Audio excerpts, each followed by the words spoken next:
Your chapter name is wave optics, है ना। तो वेव ऑप्टिक्स में आपने ये देखा है क्या, ये optics means it is a branch of physics under which we study about the light and phenomenon related to light, तो उसको ऑप्टिक्स बोलते हैं। ऑप्टिक्स में फिर हमने ये डिटेल देखी थी कि जब लाइट के बारे में लोग जानना शुरू कर रहे थे तो पूरी दुनिया में दो ग्रुप बन गए थे, एक न्यूटन का ग्रुप और एक हाइगन का ग्रुप। न्यूटन एंड ग्रुप जो होता है था वो लाइट को, है ना, रे मानता था, मतलब छोटे छोटे पार्टिकल से मिलकर बना हुआ मानता था। और एक और ग्रुप था कौन, हाइगन का, तो हाइगन ग्रुप इसको क्या मानता था, वेव, है ना। सेपरेटली हमने ये देखा था कि दोनों की थ्योरीज जो है, न्यूटन कोरपस्कुलर थ्योरी और हाइगन की वेव थ्योरी, दोनों ही क्या हो गई थी फिर रिजेक्ट हो गई थी, क्योंकि लाइट से रिलेटेड सारे फिनोमिनन को ना तो न्यूटन एक्सप्लेन कर पाया और ना ही हाइगन ने एक्सप्लेन कर पाया। न्यूटन कहाँ फेल हो गया था, इंटरफेरेंस को समझाने में वो फेल हो गया था, है ना। और पोलराइजेशन क्यों होता है ये नहीं समझा पाया था। हाइगन कहाँ फेल हो गया था, वेव मानने पर वो लीनियर प्रोपोगेशन ऑफ लाइट की, लाइट एक ही लाइन में क्यों चलती है, लीनियर प्रोपोगेशन क्यों होता है लाइट का, ये वो एक्सप्लेन नहीं कर पाया था, तो वो, है ना, दोनों ही रिजेक्ट हो गए। फिर आपको वेव ऑप्टिक्स और रे ऑप्टिक्स, तो रे ऑप्टिक्स इस पर्टिकुलर ईयर में आपको शायद हटा दिया है, मतलब न्यूटन रे से संबंधित जितने भी फिनोमिनन है वो आपको नहीं पढ़ने हैं। वेव में, है ना, वेव का सबसे इंपॉर्टेंट फिनोमिनन होता है क्या, इंटरफेरेंस।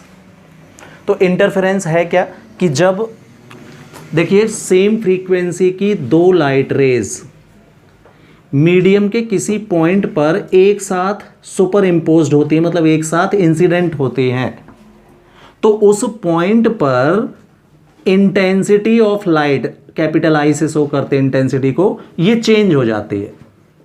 अब यहां चेंज, तो चेंज के दो मतलब होते हैं, ये इंक्रीज भी हो सकती है और डिक्रीज भी हो सकती है ना। तो सेम फ्रीक्वेंसी की अगर दो लाइट रे एक ही डायरेक्शन में चल के, अपोजिट डायरेक्शन से नहीं आना चाहिए, इनको एक ही डायरेक्शन से चलना चाहिए, ये भी जरूरी होता है इंटरफेरेंस के लिए, है ना। फ्रीक्वेंसी सेम होना चाहिए। तो सेम फ्रीक्वेंसी की जब दो लाइट रे एक ही डायरेक्शन में ट्रेवल करके मीडियम के किसी पॉइंट पर एक साथ सुपर इम्पोज्ड होती है, मतलब एक साथ पहुंचती है, एक दूसरे के ऊपर इंसिडेंट होती हैं, तो उस पॉइंट पर इंटेंसिटी ऑफ लाइट चेंज हो जाती है। इस फिनोमिनन को हम क्या बोलते हैं, इंटरफेरेंस ऑफ लाइट, है ना। अब जब दोनों लाइट रे सेम फेज में एक दूसरे के ऊपर सुपर इम्पोज्ड होंगी, हाँ, सुपर इम्पोज्ड होने वाली दोनों लाइट रे अगर एक ही फेज में है, सेम फेज में है, तो उस पॉइंट पर इंटेंसिटी ऑफ लाइट इंक्रीज होती है ना। इस इंटरफेरेंस को नाम दिया गया क्या, कंस्ट्रक्टिव इंटरफेरेंस। और जब जिस पॉइंट पर ये लाइट रे अपोजिट फेज में पहुंचेंगी, ऐसे अपोजिट फेज तो आप जानते हो, एक अपने मैक्सिमम वैल्यू पर हो तो दूसरी उसी समय अपनी मिनिमम वैल्यू पर हो, तो ऐसी लाइट रे कैसी कहलाती हैं, अपोजिट फेज में कहलाती हैं। तो जब इंसिडेंट होने वाली दोनों लाइट रे अपोजिट फेज में होती हैं तो उस पॉइंट पर इंटेंसिटी डिक्रीज होती है और जीरो भी हो सकती है, जीरो भी हो जाती है ना। तो ऐसे इंटरफेरेंस को कौन सा इंटरफेरेंस बोलते हैं हम, डिस्ट्रक्टिव।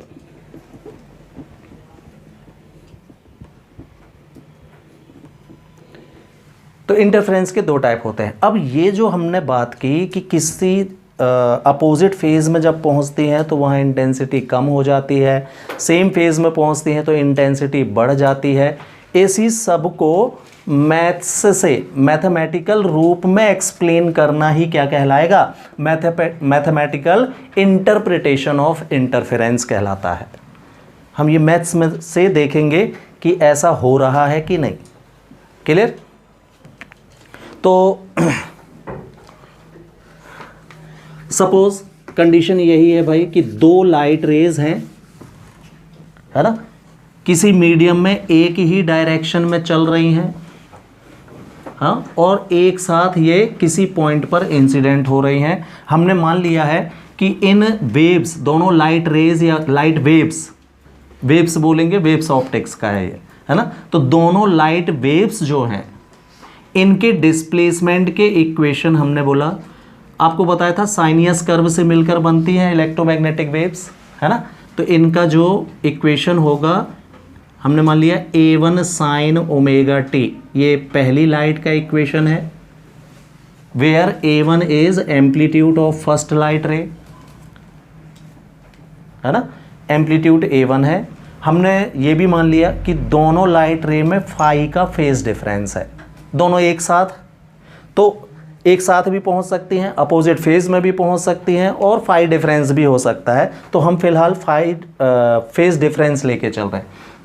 तो दूसरी लाइट का इक्वेशन क्या हो जाएगा, लाइट वेव का, A2 sine omega T plus phi, दोनों के बीच में फाई का फेज डिफरेंस है। हाँ, अब यहाँ पर हम ये भी बोल सकते हैं, इसका तो मतलब सभी को पता है भाई, प्लस फाई मतलब it is leading to wave number 1, wave number 2 is leading to wave number 1, minus लगा दोगे तो लैगिंग हो जाएगा, फेज डिफरेंस फाई का है। दोनों में से कोई भी यूज़ कर सकते हैं, आपकी बुक में प्लस फाई से किया है तो प्लस फाई से देख लेते हैं, ठीक है, माइनस फाई बिल्कुल यूज़ कर सकते, कोई दिक्कत नहीं उसमें, ठीक है। तो ये दोनों के इक्वेशन हो गए। अब ये किसी मीडियम पर जब एक साथ पहुंचेंगी तो हमने देखा था बाय द प्रिंसिपल ऑफ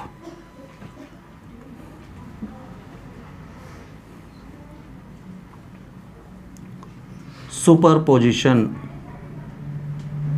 पढ़ा है, द रिजल्टेंट डिस्प्लेसमेंट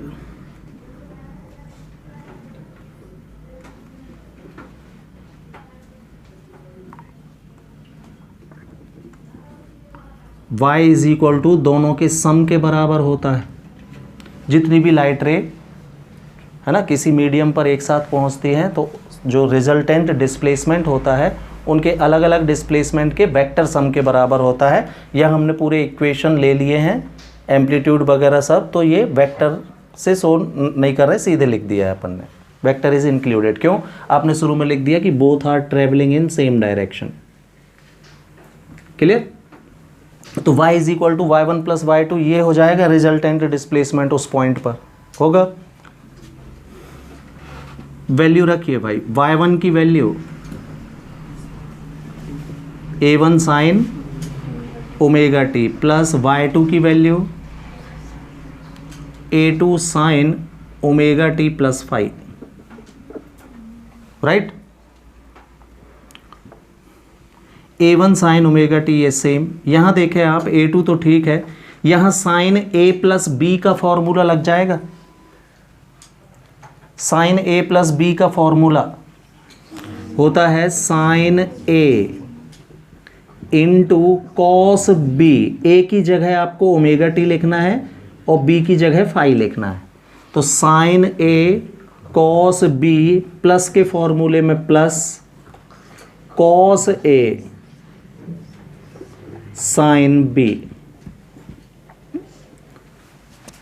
ये हमने साइन A प्लस बी का फॉर्मूला लगा दिया, sine A cos B plus cos A sine B, ठीक है। A2 का मल्टीप्लाई कीजिए अंदर, तो y1 sine omega T it is same, plus A2 का इसमें मल्टीप्लाई होगा तो A2 sine omega T cos phi, plus इसका इसमें मल्टीप्लाई होगा तो A2 cos omega T sine phi. Yes, अब यहाँ देखो तो साइन ओमेगा टी की दो टर्म दिख रही होंगी आपको, ये और ये है, इन दोनों में से अपन साइन ओमेगा टी कॉमन ले लेते हैं,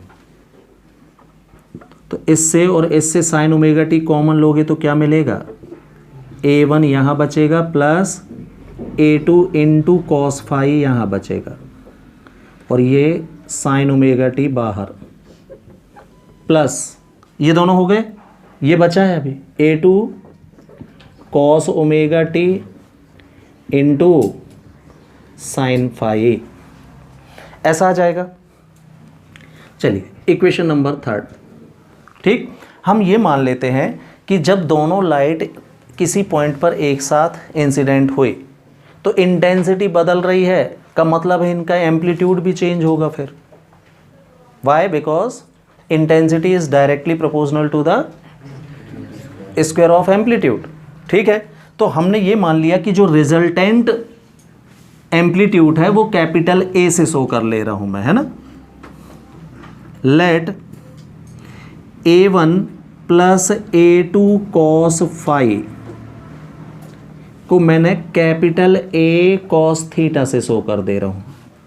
पूरा रिजल्टेंट A1 और A2 का रिजल्टेंट A है, इस पूरी की वैल्यू मैंने A cos थीटा लेट कर ली है ना। एंड इसको नंबर 4 दे देता हूं, A2 साइन फाई को हमने capital A sine theta late कर लिया। Value change, substitution. देखो है क्या, आप क्या बना रहे हो, रिजल्टेंट वेव जो वहां बनेगी उसका इक्वेशन बना रहे हो। तो वेव का इक्वेशन जो रिजल्ट बनेगा वो भी साइन के ही फॉर्म में होगा ना। वेव के इक्वेशन किस फॉर्म में होते हैं, साइनियस कर्व में होते हैं। तो यहाँ एक्चुअली मेरे को साइन का फॉर्मूला बनाना है, ताकि ये क्या है, रिजल्टेंट डिस्प्लेसमेंट है ना। हाँ, तो साइन ओमेगा टी था तो मैंने इसके साथ वाले को कॉस में लेट कर लिया है, और कॉस ओमेगा टी वाले के साथ में जो था A2, इसको आप चाहें तो अरेंज करते समय ना साइन फाई पहले लिख लेना, A2 sine phi then cos omega t. तो इसको मैंने क्या लेट कर लिया है, A साइन थीटा। आ रहा है नीचे? नहीं। Where capital A is yes resultant amplitude, capital A क्या है, resultant amplitude of A1 and A2। A1 और A2 का रिजल्टेंट एम्पलीट्यूड हमने कैपिटल A से शो किया हुआ है। क्लियर? ये वैल्यू इक्वेशन नंबर 3 में पुट कीजिए तो क्या मिलेगा आपको, yes, by equation 3 y is equal to आ जाएगा आपका कितना, A1 plus A2 cos phi के प्लेस में कितना, A cos theta into sine omega T plus A2 sine phi के प्लेस में रखना है कितना अपन को, A साइन थीटा। तो ये हो जाएगा A sine theta cos omega t. ये बचा, A कॉमन बाहर ले लो, फिर से ये फॉर्मूला बन गया भाई, sign omega T cos theta plus cos omega T sine theta. अभी जो लगाया था अपन ने, sign A cos B plus cos A sine B, किसका, साइन ए प्लस बी का, मतलब ओमेगा टी प्लस थीटा का। ठीक, थीटा की वैल्यू अभी हम निकाल लेंगे, कुछ नहीं है इसमें, इसका डिवाइड दे दो तो थीटा आ जाएगा, ज़रूरत नहीं है। ये हो गया आपका इक्वेशन नंबर 6, है ना। This is equation of resultant displacement of wave, this is the equation of resultant displacement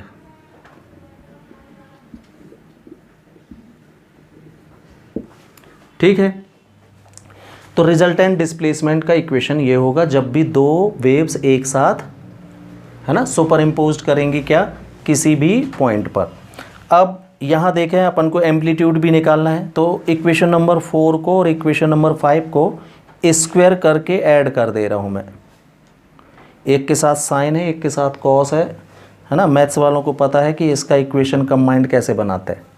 क्यों, sign square theta plus cos square theta कितना होता है, 1, तो ये एलिमिनेट हो जाएगा, है ना। तो 4 को और 5 को स्क्वायर करके ऐड कर रहे हैं, तो by adding equation square of equation number 4 and 5, तो क्या मिलेगा भाई यहाँ पर a square cos square theta plus a square sine square theta, तो ए square common sine square theta plus cos square theta, ये बिल इक्वल में इसका स्क्वायर, तो a1 plus a2 cos phi का होल स्क्वायर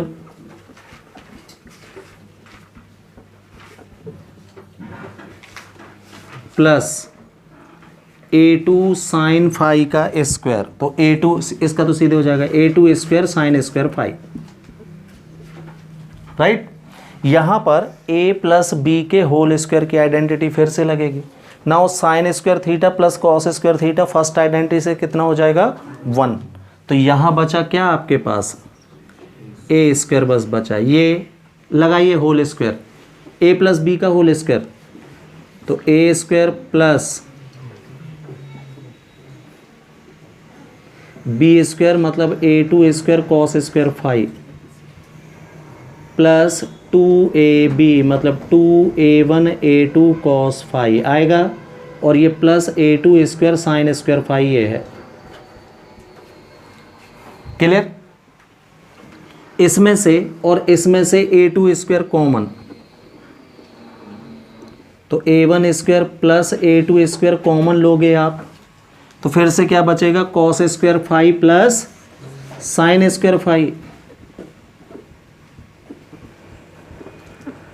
और ये plus 2a1 a2 cos phi, इतना बचेगा।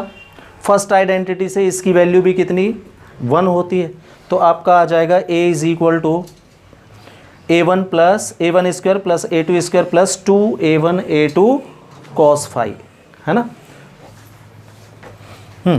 तो फर्स्ट आइडेंटिटी से cos square phi plus sine square phi की वैल्यू हम 1 रखेंगे, तो a की वैल्यू क्या मिलेगी आपको, ए स्क्वायर बराबर आया a square is equal to a1 square plus a2 square plus 2a1 into a2 cos phi. हाँ, इसको भी एक नंबर दे देते हैं अपन 7, इक्वेशन नंबर 7 है ये, है ना। नाउ टेकिंग स्क्वायर रूट, हमको एम्पलीट्यूड की वैल्यू चाहिए, रिजल्टेंट एम्पलीट्यूड ए कितना आएगा, under root of a1 square plus a2 square plus 2a1 a2 cos phi, है ना। And this is the formula of resultant amplitude. ये और ये एक ही बात है, केवल स्क्वायर रूट लिया है, ठीक। Now we know that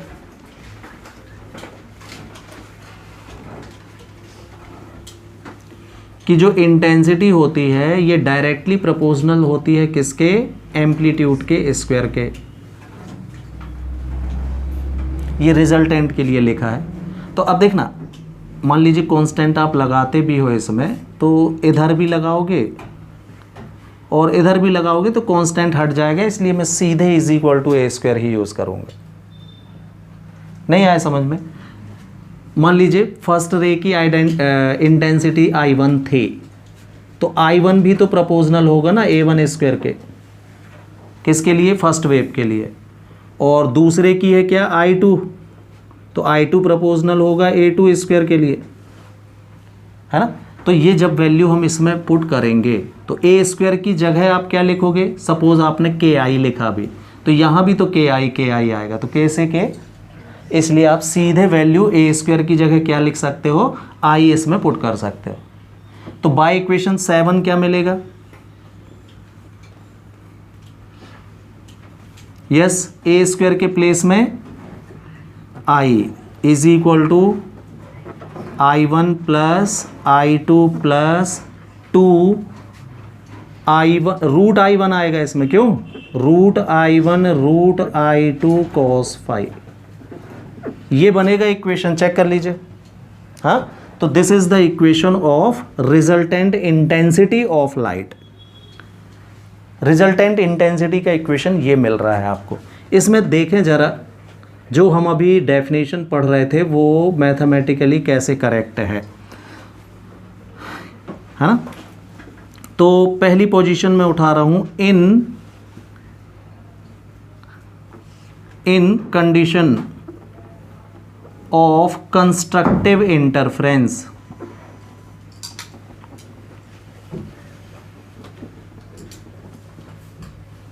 definition में आपने ये बोला था कि कंस्ट्रक्टिव इंटरफेरेंस तब होता है जब पहुंचने वाली दोनों वेव्स जो होती हैं वो सेम फेज में होती हैं, मतलब उनके बीच में कोई फेज डिफरेंस नहीं होता, that is phi is equal to 0।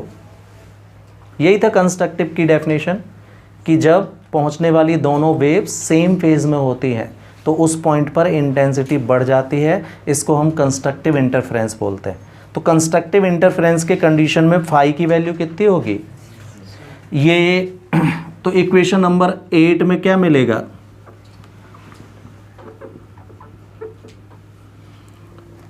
तो resultant amplitude A is equal to मिलेगा आपको कितना, A1 square plus A2 square, cos 0 की वैल्यू 1 होती है, तो A1 square plus A2 square plus 2A1 A2 है ना, मतलब A1 प्लस A2 का होल स्क्वायर बन जाएगा वो फॉर्मूला। नहीं देखा, A1 square plus A2 square plus 2A1 A2, क्योंकि ये 1 हो गया है, cos 0 की वैल्यू 1 होती है, तो A1 प्लस A2 का होल स्क्वायर। तो रिजल्टेंट एम्पलीट्यूड क्या मिला आपको, हाँ, इसका मतलब ये हुआ कि कंस्ट्रक्टिव इंटरफेरेंस में हाँ जो रिजल्टेंट एम्पलीट्यूड होता है वो दोनों वेव्स के एम्पलीट्यूड के सम के बराबर होता है, एक रिजल्ट, ठीक है। बाय इक्वेशन नंबर 9 देखना जरा, इससे क्या मिल रहा है इंटेंसिटी के केस में, तो I इज इक्वल टू मिल रहा है आपको I1 plus I2 plus 2√I1 into √I2, ये आएगी। ये है क्या भाई, देखना, जो दोनों वेव्स की इंटेंसिटी थी उनके सम से इतना और ज़्यादा रिजल्टेंट इंटेंसिटी मिल रही है। यही एक्सप्लेन करते समय मैंने आपसे बोला था कि ये क्या है, अगर देखो 5 इंटेंसिटी की एक रे और 6 इंटेंसिटी की एक रे, ये दोनों आपस में सुपर इम्पोज्ड हुई तो 11 इंटेंसिटी दिखने लगी। ये सिंपल घटना है ना, ये चाहे जब आप टॉर्च वगैरह से कर सकते हो, 2 टॉर्च जला के एक ही जगह फोकस करोगे तो दोनों की जितनी इंटेंसिटी होगी है ना, दोनों की ऐड होके आपको वहाँ दिखने लगेगी। लेकिन ये क्या बोल रहा है, देखो तो ज़रा, 5 प्लस 6 तो है अभी, इंटू 2√5√6 और बढ़ के मिलेगी, तो √5√6 इस केस में अगर हम देखें तो √5√6 कितना हो गया, सपोज 6 ही ले लो आप, 6 2 जा 12 और आएगा, हाँ, तो 6 2 जा 12 यानी 6 प्लस 5 11 प्लस 12 और कितनी 23, तो 5 और 6 की 2 लाइट रे इम्पोज्ड हो रही हैं और आपको इंटेंसिटी 23 दे रही है। ये मैजिकल है ना, क्या है, फिनोमिनन है भाई, ठीक है। ये मैथमेटिक्स में भी आपको दिख रहा है कि इंटेंसिटी बहुत ज़्यादा इंक्रीज होके मिलती है, दोनों के सम से भी इतनी मोर, एम्पलीट्यूड नहीं हो रहा है, इंटेंसिटी की बात कर रहा हूँ, देखा आपने। तो मैथमेटिकली आपने ये दिखाया कि इंटरफेरेंस जब कंस्ट्रक्टिव होता है तो उस पॉइंट पर इंटेंसिटी बहुत ज़्यादा बढ़ के मिलती है, ठीक है। तो ये इक्वेशन आपको क्या रिजल्ट देता है कि in case of constructive interference जो टोटल इंटेंसिटी मिल रही है आपको वो ग्रेटर होती है दोनों लाइट रेज की इंटेंसिटी से भी बढ़ के मिलती है ना। और यही तो है कंस्ट्रक्टिव इंटरफेरेंस डेफिनेशन में, है ना। तो मैथ्स भी बोलती है कि I की जो वैल्यू होगी I1 प्लस I2 से कैसी है, इतनी और ज़्यादा है, मतलब ग्रेटर है, राइट। सेकंड केस है आपका क्या, in case of destructive interference. तो डिस्ट्रक्टिव इंटरफेरेंस कब प्रोड्यूस होता है भाई, जब दोनों की दोनों लाइट वेव्स जो होती हैं वो अपोजिट फेज में हो। अपोजिट फेज मतलब फेज डिफरेंस कितना, 180 डिग्री। तो फाई की वैल्यू कितनी, 180 डिग्री होती है अपोजिट फेज के केस में। तो अब अगर आप इक्वेशन नंबर 8 में वैल्यू रखते हो इसको,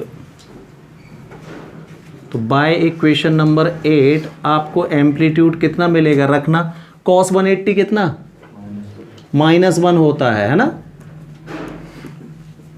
cos 0 होता है 1 और cos 180 होता है -1।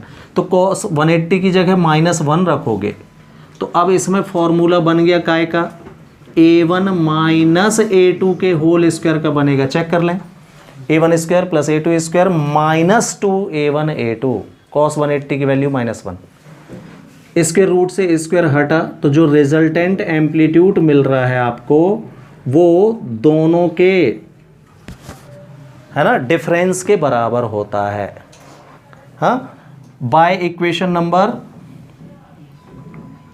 हाँ यहीं से देख लो, अब सीधा 9 का ही यूज कर लेंगे ना अपन। बाय इक्वेशन 9 फिर से काय को निकालेंगे, बाय इक्वेशन 9 तो cos फाई की वैल्यू क्या रखोगे आप, -1। तो यहाँ क्या आने लगेगा, I इज इक्वल टू मिलेगा I1 plus I2 minus 2 root I1 into root I2। का मतलब क्या हुआ भाई, कि जो रिजल्टेंट इंटेंसिटी है वो दोनों लाइट की इंटेंसिटी के एडिशन से और कम होकर मिल रही है। अगर हम अपने एग्जाम्पल को देखें तो -12, 11 -12 मतलब ठीक है, एकदम लो या डार्कनेस भी हो जाती है वहाँ पर, इसलिए मैंने बोला था दोनों के सम से कम। ठीक है, तो ये मैथमेटिकली आपने बता दिया कि डिस्ट्रक्टिव में इंटेंसिटी कम हो जाती है और कंस्ट्रक्टिव इंटरफेरेंस में इंटेंसिटी बढ़ती है। ये मैथ्स से हमने निकाला पूरा। क्लियर।